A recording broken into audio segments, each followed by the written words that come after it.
Para saan yan, B? Para sa isda.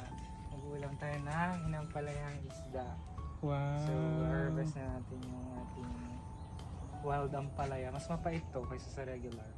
Kala ko mas mapait to kaysa sa relasyon mo. Wow, ang dami naman yan, Vivi. Hindi na tayo bibili sa market. Ang sipag-sipag naman yan, Vivi ko na yan. Ang swerte naman ng jowa niya. Bitingnan mo yan. May bunga. So, ayan. Meron din siyang bunga. So, this one is good for cooking din, be. Anong luto niyan, bebe? Ano lang yan? Ihaw. Ihaw grilled? Oo. How does it taste? Very mapait. Ito yung normal na ampalaya natin.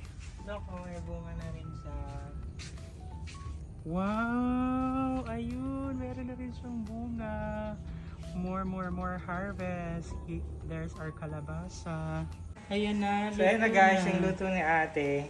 Lagay niya na yung hinarvest nating dahon. Ano tawag mo sa akin, ate? Ay, ikaw ba nagluto? Hindi, si Ate Virgie. Si ate Ate Virgie. Kaya mas sarap na malaga.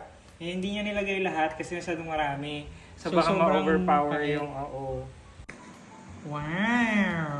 Malaga yun. Kain tayo, mangan tayo. May sandok pa.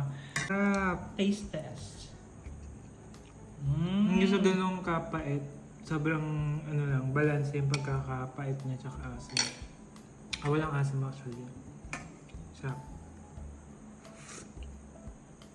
Yummy.